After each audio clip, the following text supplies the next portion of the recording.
Olá, tudo jóia? Arraso no Enem, Física, Professor Elton. Na última aula, nós encerramos a parte de calorimetria. Nós estudamos o que acontecia com o corpo quando cedíamos calor, quando retirávamos calor e percebemos as variações de temperatura e a mudança de fase que pode ocorrer, tá certo? Isso numa revisão, claro que mais à frente nós discutiremos novamente baseado nas questões que o Enem trouxe até hoje envolvendo esse assunto. Mudamos radicalmente agora de assunto e vamos dar uma olhadinha em ótica. Não na ótica toda, veja que nas nossas revisões elas estão baseadas na frequência com a qual o assunto foi abordado no Enem. E é isso que a gente está fazendo, uma revisão baseado nos conteúdos fortes do Enem, certo? Vamos adiante, dar uma olhadinha lá. Física. Aula 18, refração da luz. Claro, nós poderíamos ter estudado a questão da reflexão, poderíamos ter estudado os princípios da ótica geométrica, mas veja, o que tem aparecido no Enem são questões que envolvem principalmente a refração da luz. Então é essa a revisão que nós faremos. Não que nós não discutiremos no futuro refração, ou melhor, reflexão da luz. Claro que sim, discutiremos espelhos, faremos isso durante as outras aulas que virão, certo?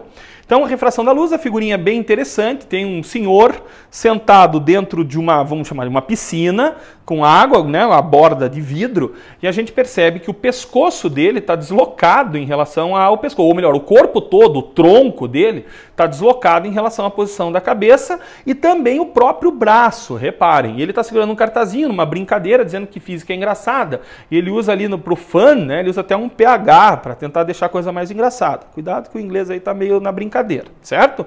Mas ele está dizendo que física é divertida e eu concordo com ele que a física é bastante divertida muitas e muitas vezes, certo? Esse é um exemplo. Então o que está acontecendo aí, né? Por que esse senhor está sem cabeça? Vamos discutir isso mais adiante. Então a gente vai analisar as questões que envolvem refração da luz. O que é o fenômeno da refração? O fenômeno da refração ele sempre vai ocorrer quando a luz muda de meio. Quando a luz muda de meio na sua propagação. Como assim? Ela está viajando no ar e de repente ela entra no vidro.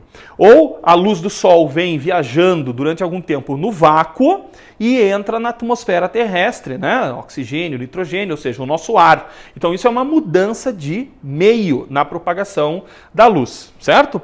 E a luz, ao mudar de meio, sofre uma variação na velocidade da sua propagação. Curioso, né? A luz ela tem diferentes velocidades em diferentes meios. Bem curioso isso. A refração pode ser acompanhada por um desvio na direção de propagação.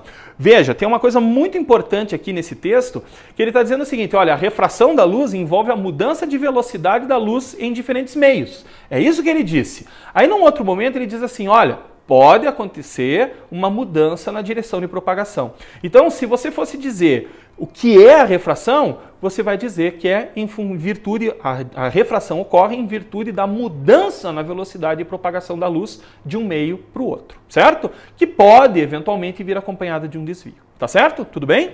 Segue lá. Reparem, a figurinha está mostrando isso. Você tem um raio de luz aqui que se propaga em linha reta, certo? Eu estou fazendo minhoquinha assim só para destacar melhor para você enxergar. Mas a luz se propaga ali em linha reta, olha aqui, ó, certo? Se propagou em linha reta. Ela está num determinado meio, certo? Então esse meio poderia, sem problema nenhum, ser o ar. Ele não diz aqui, mas poderia ser o ar. E de repente ele passa para um outro meio, poderia ser um pedaço de vidro, poderia ser inclusive a água, certo? E reparem que ele sofre um desvio. Se a refração não ocorresse, reparem que ele seguiria mais ou menos essa trajetória que eu estou desenhando em vermelho. Não é isso? Mas ocorre o fenômeno da refração seguido de um desvio nesse caso. Então a luz desviou. Se você observar a figura, existe uma linha tracejada perpendicular à superfície de separação dos meios, que a gente chama de dióptro, e essa linha é perpendicular. Então essa linha nós chamamos de linha normal. Reparem que existe um ângulo aqui, ó. Esse ângulo nós estamos medindo do raio em relação à normal. E esse ângulo nós chamamos de ângulo de incidência. Já vai aparecer na outra figura aí. E reparem que depois que o raio refratou, esse raio 2 que já está propagando na água, vamos imaginar, reparem que existe agora um novo ângulo formado com a mesma normal, obviamente, certo? Esse ângulo é chamado de ângulo de refração. certo? Esses ângulos de refração se relacionam de uma certa forma, a gente já vai ver como, com os índices de refração, ou seja, com uma maneira de caracterizar cada meio. Vamos adiante? O índice de refração, ele caracteriza o meio, certo? Então eu posso dizer qual é o índice de refração da água, qual é o índice de refração do ar, qual é o índice de refração do vidro, do diamante, do acrílico, né, do vácuo, certo? E esse índice de refração, que nós chamamos de absoluto, de um meio, né, esse índice de refração absoluto de um determinado meio, é nada mais, nada menos do que a razão entre a velocidade da luz no vácuo e a velocidade de propagação da luz nesse meio, certo? Então eu posso traduzir esse texto através de uma equação. Repare que o índice de refração, que a gente vai usar a letra Nzinho para representar, é nada mais, nada menos que a razão, a divisão da velocidade da luz, que nós representamos pela letra C, a velocidade da luz no vácuo, melhor dizendo, que nós representamos pela letra C, dividido pela velocidade da luz nesse meio que você está estudando, certo? Tudo bem? Então isso demonstra para nós qual é o índice de refração desse meio. Lembrando que a velocidade da luz no vácuo ou no ar, a gente não vai fazer distinção de vácuo e ar aqui, vale 3 vezes 10 na oitava metros por segundo. Isso talvez você já tenha escutado 300 mil quilômetros por segundo, não é isso? Então essa é a velocidade da luz no vácuo ou no ar. 300 mil quilômetros por segundo, ou, escrevendo em notação científica, em potência de 10, no sistema internacional, 3 vezes 10 na oitava metros por segundo. Então, N, reparem que é uma grandeza adimensional. O que é ser adimensional? Não ter dimensão. Por quê? Não ter unidade. Por que ele não tem unidade? Porque ele nasce da divisão de uma velocidade dada em metros por segundo, com uma outra velocidade também dada em metros por segundo. Metro por segundo dividido com metro por segundo não tem unidade, não sobra, dá 1, né? Essa divisão dá 1. Uma coisa dividida por ela mesma dá 1. Então não sobrou unidade, 1 não é unidade, então ela é uma grandeza adimensional. O índice de refração de um meio vai ser sempre maior ou no máximo igual, ou no mínimo, né? Melhor dizendo, igual a 1. Por quê? Porque a velocidade da luz é a maior velocidade que existe no universo. Nada se propaga mais rápido que a luz. Então, como C é sempre maior que V, reparem que eu estou marcando aqui, ó, como C sempre é maior que V, essa razão vai ser sempre um número maior que 1, ou no máximo igual a 1, no caso de você ter o V igual a C aqui, né? Certo? Aí C dividido por C vai dar 1. Então ele sempre maior que 1, ou no máximo, ou no mínimo, melhor dizendo, né? Claro, igual a 1. No vácuo, N igual a 1. Claro, qual é a velocidade da luz no vácuo? É C. Então C dividido por C dá 1. Então o índice de refração do vácuo é igual a 1 e do ar é aproximadamente igual a 1, mas a gente não vai fazer distinção aqui, o Enem não faz essas distinções, as universidades, de maneira geral, não fazem essas distinções, então a gente pode dizer que o N do ar também é igual a 1, certo? Então o N do ar é igual ao N do vácuo, né? Então você pode falar isso sem medo nenhum, certo? Tranquilo? Então isso a gente chama de índice de refração absoluto do meio. Você está relacionando a velocidade da luz nesse determinado meio que você está estudando, vidro, água, com a velocidade da luz no vácuo. Tá? Então, índice de refração absoluto. Existe também o índice de refração relativo. O índice de refração relativo, você faz uma razão entre os índices de refração de um meio em relação ao outro. Então, imagine dois meios. Podia ser ar e água, podia ser água e vidro. Tá certo? Aqui meio 1 e meio 2. Então você vai dizer que o índice de refração relativo do meio 1 em relação ao meio 2, ó, ali não é 1,2 não, gente, é o meio 1 e meio 2, tá? Esse índicezinho, esse subíndice aqui do N, está dizendo do meio 1 para o meio 2. Então você vai fazer sempre a razão do primeiro pelo segundo. Então qual é o índice de refração relativo do meio 1 em relação ao meio 2?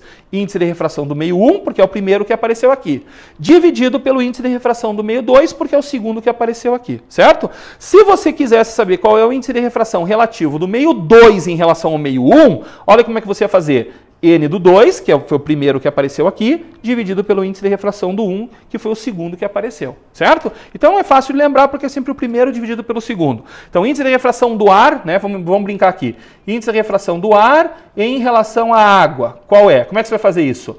N do ar, porque foi o primeiro que apareceu, dividido pelo N da água, que foi o segundo que apareceu. E assim você consegue determinar o índice de refração relativo do ar em relação à água.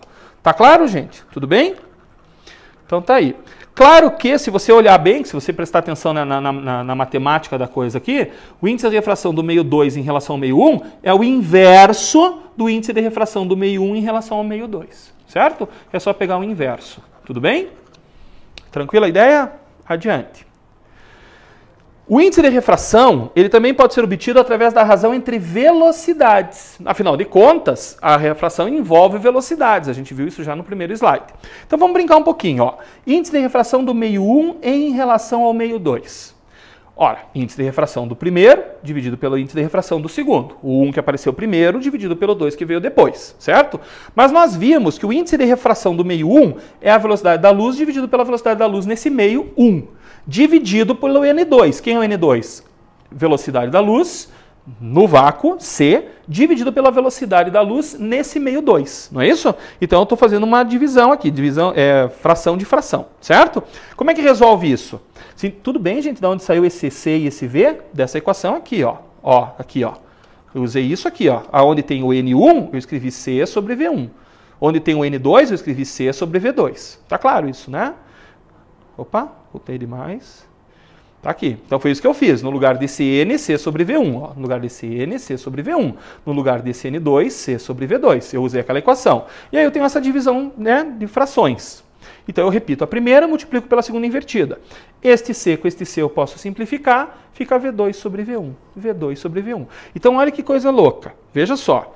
Índice da refração do meio 1 em relação ao meio 2 é o N1 sobre o N2. Isso se você olhar para os N's. Mas se você olhar para os V's, V2 sobre V1. Viu que agora o 2 ficou em cima do 1? Né? Viu que os índices ficaram... Opa, desculpa. Viu que os índices ficaram invertidos? Viu que eu troquei o índice? Quando eu quis medir o índice de refração de um meio em relação ao outro, usando os índices de refração, eu fiz o primeiro dividido pelo segundo. Mas a velocidade ficou invertida. Por que a velocidade inverteu?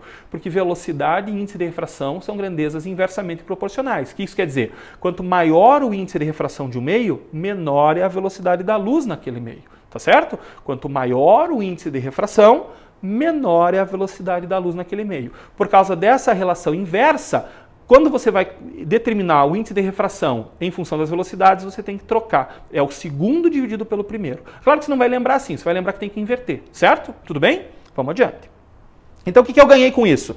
Que o índice de refração do meio 1 e 2 é dado por N1 sobre N2, o primeiro dividido pelo segundo, mas quando for velocidade, eu inverto os índices, porque velocidade e índice de refração são grandezas inversamente proporcionais. Tá claro, gente? Tudo bem? Então, eu ganhei equações importantes para calcular índice de refração de um meio em relação a outro, certo? Vamos adiante. Eu posso também determinar o índice de refração através de comprimentos de onda, certo? Eu acho que a gente não precisa ficar olhando essa equação toda, a gente já chegou até aqui, ó, né? V2 sobre V1, a gente já chegou aqui, ó. Só que a gente pode lembrar lá do ondulatória que V é igual a lambda F, onde esse lambda é o comprimento de onda da luz e F é a frequência. Lembra o que é comprimento de onda? Imagine uma onda, né? A luz é uma onda, e eu tenho essa distância dessa crista para essa crista. A distância entre duas cristas eu chamo de lambda, que é o comprimento de onda, da onda, certo? E F é frequência, a gente já discutiu frequência aqui. Frequência é a quantidade de vezes que uma coisa ocorre na unidade de tempo. Então é quantas vezes essa onda oscila, né? Quantas vezes essa onda oscila a cada segundo, certo? Então, no caso da luz, são alguns milhares de hertz, certo? Na variação da frequência. Então, na frequência da luz, melhor dizendo. Então, a frequência 2 e a frequência 1 não muda. Não existe nenhum fenômeno que varie frequências, certo? Frequência é uma característica de fonte. Então, a frequência da luz no meio 1 é igual à frequência da luz no meio 2. O que eu estou querendo dizer aqui, gente, é que quando a luz passa da água para o ar, por exemplo, a frequência da luz não muda. A frequência de oscilação da onda luminosa não varia, certo? Frequência nunca varia dessa forma. Cuidado que tem o efeito Doppler, mas o efeito Doppler não é uma variação da frequência da fonte, é uma percepção em função de movimentos relativos entre fonte e ouvinte, certo? Ou fonte e quem vê, né? A fonte luminosa e quem vê, no caso do efeito Doppler para a luz. Mas aqui não é a questão. Aqui é a luz que está passando de um meio para o outro e nisso não ocorre mudança de frequência. Então, como a frequência 1 é igual à frequência 2, você pode simplificar as frequências e você ganha uma equação né, para calcular o índice de refração do meio 1 em relação ao meio 2 em relação aos comprimentos de onda, lambda 2 sobre lambda 1, certo? Então a gente completou legal uma equação para conseguir calcular o índice de refração do meio 1 e do meio 2, em relação ao meio 2, melhor dizendo, em função dos índices de refração, em função das velocidades de propagação e como curiosidade, né, fique tranquilo com isso, em relação aos comprimentos de onda, certo? Tudo bem? Vamos adiante? As leis da reflexão. Primeira lei da reflexão. O raio incidente, né? O raio que vem propagando, por exemplo, no ar e vai passar para a água, a gente chama isso de raio incidente. A reta normal, lembra da reta normal, Nzinho, N, né? E a superfície de separação dos meios. No ponto, opa, aqui é T, no ponto de incidência e o raio refratado RR são coplanares. Puxa, professor, lendo assim, não sei se eu entendi direito.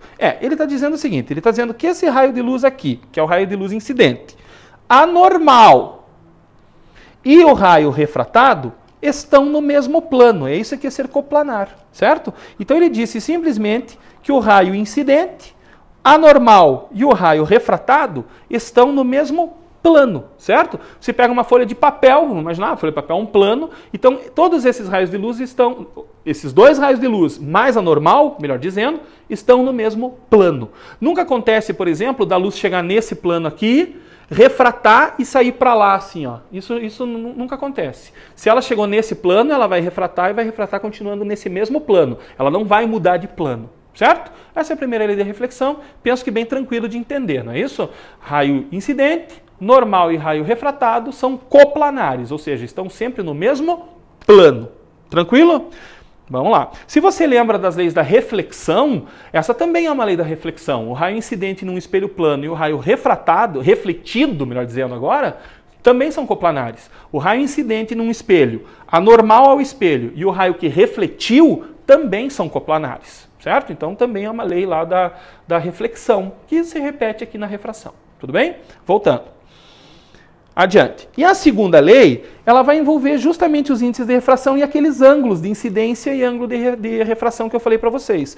Então reparem aqui, ó, o ângulo de incidência, medido sempre em relação à normal. Cuidado, o que os caras fazem nos vestibulares, né? Eles te dão esse ângulo aqui, ó. Eles te dão esse ângulo, vamos imaginar 60 graus. Aí você pega para o ângulo de incidência 60 e errou, porque se esse ângulo aqui é 60, quanto vale esse ângulo de incidência? Ora, em relação à normal, que é 90, então falta 30 para fechar os 90, não é isso? Então tomem cuidado com esse tipo de situação, cuidado com esse tipo de detalhe, certo? Às vezes a gente tropeça nessas coisas. E os caras montam essas armadilhas aos rodos para a gente. Então o ângulo de incidência entre o raio incidente e a normal. E o ângulo de refração, o Rzinho aqui, entre o raio refratado e a normal, certo? Tudo bem? E a relação que envolve tudo isso é chamada de relação de Snell, ou lei de Snell-Descartes, certo? Que diz que o índice de refração do meio 1, quem seria o meio 1 aqui? Seria esse primeiro meio aqui, poderia ser o ar, né? Vezes o seno do ângulo que está nele. É assim que eu gosto de pensar. Qual é o ângulo que está no meio 1? Ah, é o ângulo I, é o ângulo de incidência. Beleza, então seno do ângulo I. Seno de I. Vai ser igual ao índice de refração do meio 2, o meio 2 poderia ser aqui ó, a água, vezes o seno do ângulo que está nele. Qual é o ângulo que está no meio 2? É o R, professor. Isso, que eu chamei de ângulo de refração, não é isso? Então tá aí, a lei de Snell diz que N1 vezes seno de I é igual a N2 vezes seno de R, certo? Tudo bem? Adiante. Reparem que se você, com a equação de Snell, Snell-Descartes, começar a analisar o que acontece, você vai chegar a uma conclusão bem interessante. Reparem a primeira figura aqui com o raio de luz passando do ar para a água, certo? Reparem que se não houvesse o fenômeno da refração, esse raio de luz seguiria reto aqui, ó. Eu até coloquei tracejado ali para ajudar você a enxergar. Mas isso não acontece. O que acontece? O raio de luz, ao mudar a velocidade, acaba sofrendo um desvio. Lembra que ele pode sofrer desvio. Nesse caso, ele sofreu desvio. Quando que ele não sofre desvio, professor? Já vamos dar uma olhada, certo? Nesse caso, ele sofreu desvio. Como é que ele sofreu esse desvio? Como ele vai de um índice de refração menor para o maior, repare que o índice de refração do ar é menor que o índice de refração da água, certo? Gente, geralmente o índice de refração está associado à densidade, tá? O índice de refração está associado à densidade. Então, quem é mais denso tem um índice de refração maior, a gente chama de mais refringente. Quem tem um índice de refração menor, a gente chama de menos refringente, certo? Então, reparem que na primeira figura, o raio de luz está incidindo do meio menos refringente para o mais refringente. Sempre que ele vai do menos refringente para o mais refringente, o raio de luz se aproxima da normal, percebe? Olha, ele seguiria esse caminho aqui, ó. Concordam que ele seguiria esse caminho aqui? Mas não, ele refratou. Então como é que ele refratou? Ele refratou aproximando da normal. Por que ele refratou aproximando? Porque ele foi do menos refringente para o mais refringente, certo? Agora imagine o contrário, imagine o raio de luz saindo da água e indo para o ar. Então vejam que agora ele está indo do mais refringente, lembre que o N da água é maior que o N do ar, então ele está indo do mais refringente para o menos refringente. Se não acontecesse o fenômeno da refração, ele ia seguir essa linha tracejada aqui, ó, certo? Tudo bem?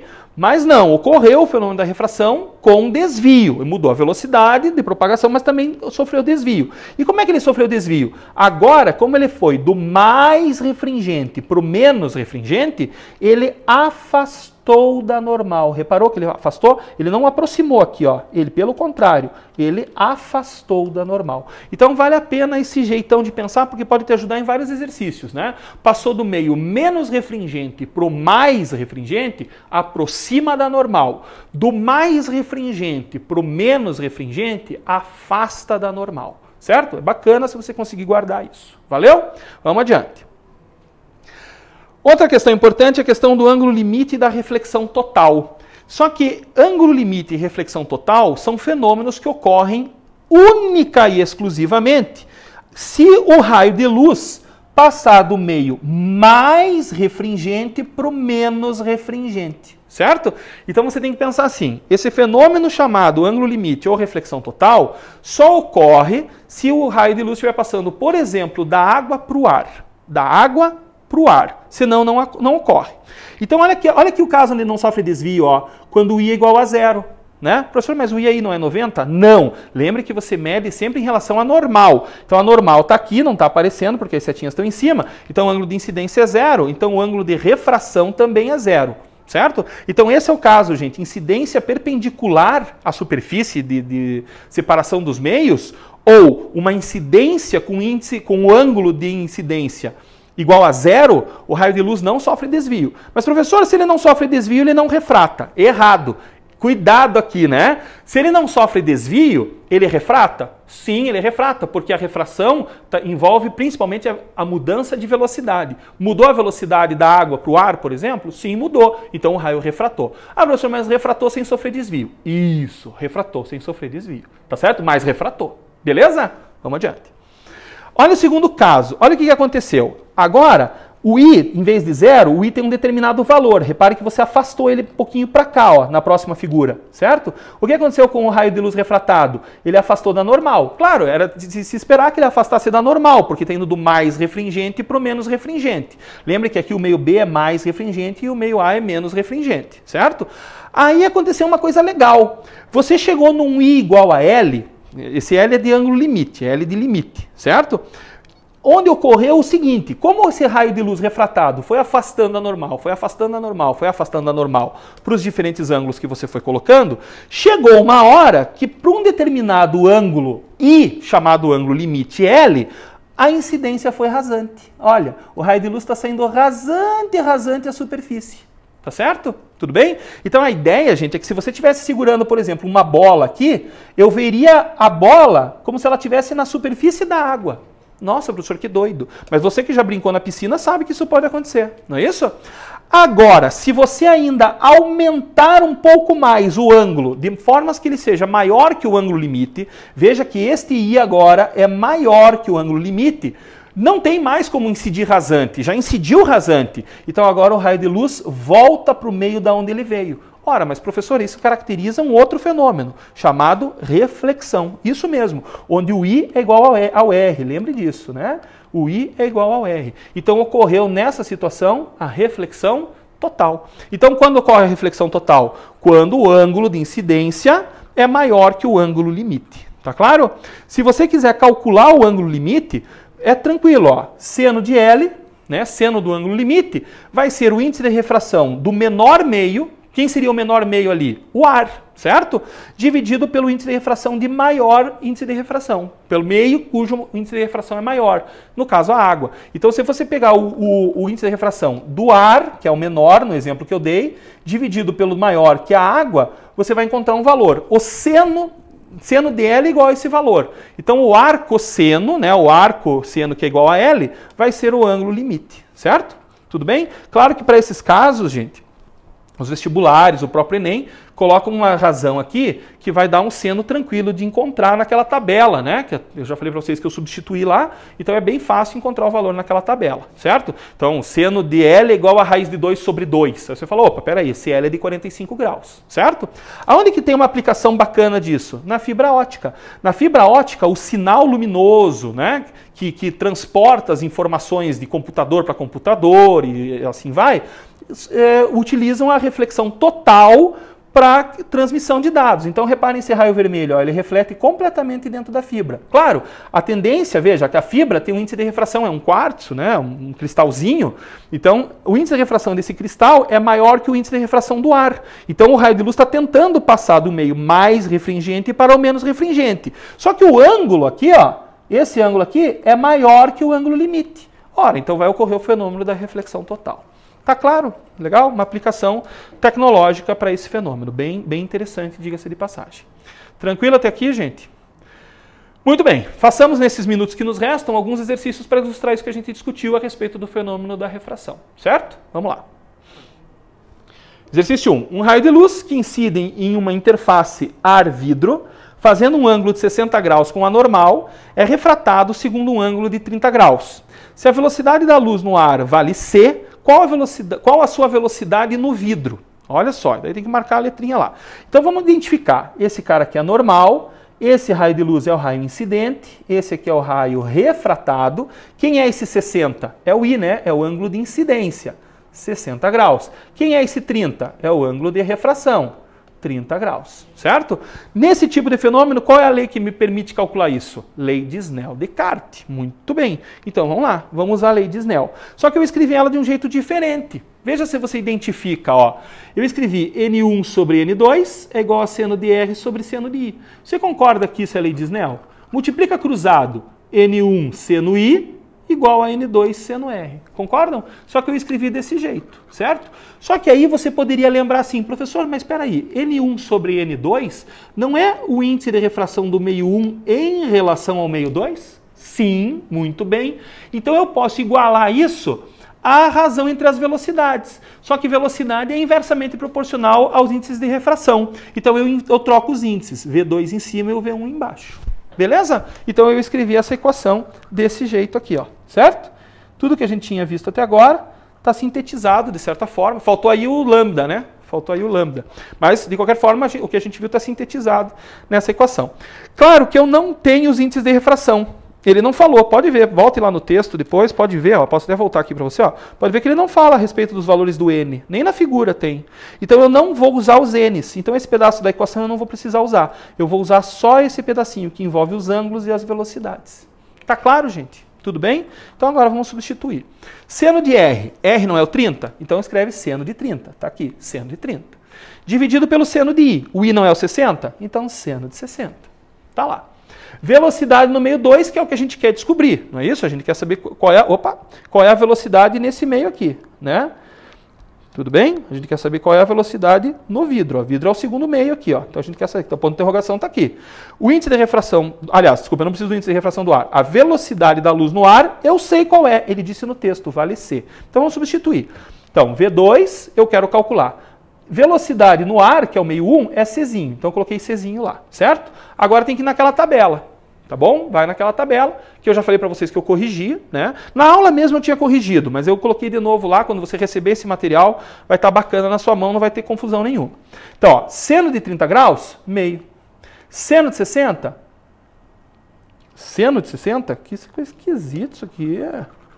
Seno de 60 é raiz de 3 sobre 2. Está esquisito isso aqui.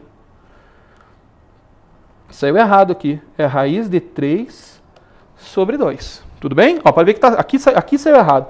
Gente, deixa eu falar para vocês, eu uso um editor de equações, às vezes ele me trai. né? Às vezes ele me trai. Sei lá o que ele fez aqui. Pode ver que aqui está correto de novo, ó, tá? Então vamos riscar aqui, não tem problema nenhum. 160 raiz de 3 sobre 2, certo? Você tem uma igual a V2 sobre C. Agora você tem uma divisão de frações. Como é que você faz isso? Repete a primeira e divide pela segunda invertida. A primeira é meio e a segunda invertida, 2 sobre raiz de 3. Tá lá, pode ver que aqui está bonitinho. Aqui ele não trocou nada, ó. 2 sobre raiz de 3, certo? Tranquilo? Bom, o que sobrou? Corta lá, certo? Dá para simplificar esses dois. Então sobrou 1 sobre raiz de 3. Agora sim, ficou bonitinho. 1 sobre raiz de 3, agora sim. 1 sobre raiz de 3 é igual a V2 sobre C. Como é que você vai resolver isso? Passa o C que está dividindo, passa ele multiplicando. Então a velocidade no meio 2 é C sobre raiz de 3. Dificilmente você vai encontrar, poderia deixar um valor assim, poderia. Mas olha o que ele fez aqui, ó, C sobre 1,73. Eu acho feio dar uma resposta assim, mas foi como esse vestibular fez. Então volta lá e marca aqui, ó, C sobre 1,73. Eu não gosto muito desse negócio de ter que lembrar que raiz de 3 é 1,73, sabe? Eu não acho legal, mas de qualquer maneira tá aí. Vai que na prova tinha uma tabela no início da prova, na folha de rosto, mostrando essas coisas, aí até é justo, né? Tá? Mas tá aí. Então você substitui raiz de 3 no lugar de raiz de 3, 1,73 e você tem a resposta correta. Eu até preferiria, sinceramente, uma resposta onde aparecesse isso aqui fatorado, né? Ou melhor, fatorado não, racionalizado, não é isso? Racionalizado. Ia ficar raiz de 3 vezes C sobre 3, né? Talvez até ficasse bacana, matematicamente falando, eu acho que fica mais bacaninha. Mas tá claro, gente, a matemática? Tá claro o que aconteceu aí? Beleza? Vamos dar fazer mais um? Não. Eu vou deixar então, ó, tem esse aqui para você discutir depois. É bem tranquilo, ele está dizendo que esse θ aqui, ó, é o ângulo limite. Ele está dizendo que θ é igual ao ângulo limite. Ora, se θ é igual ao ângulo limite, por onde que o raio de luz tem que refratar? Se você prestou atenção na aula lá, volte lá, qualquer coisa, dá uma rebobinadinha aí. Rebobinada é termo do meu tempo, né? Mas volte lá e você vai poder ver que eu falei o seguinte, quando o ângulo limite, quando o ângulo de incidência é igual ao ângulo limite, ocorre o fenômeno da refração rasante, certo? Então só pode ser refratando através da situação 4 ali, certo? Então marca a letra D. Tranquilo, gente? Beleza? Até a próxima aula, valeu. Próxima aula, eletricidade, gente. Vamos lá.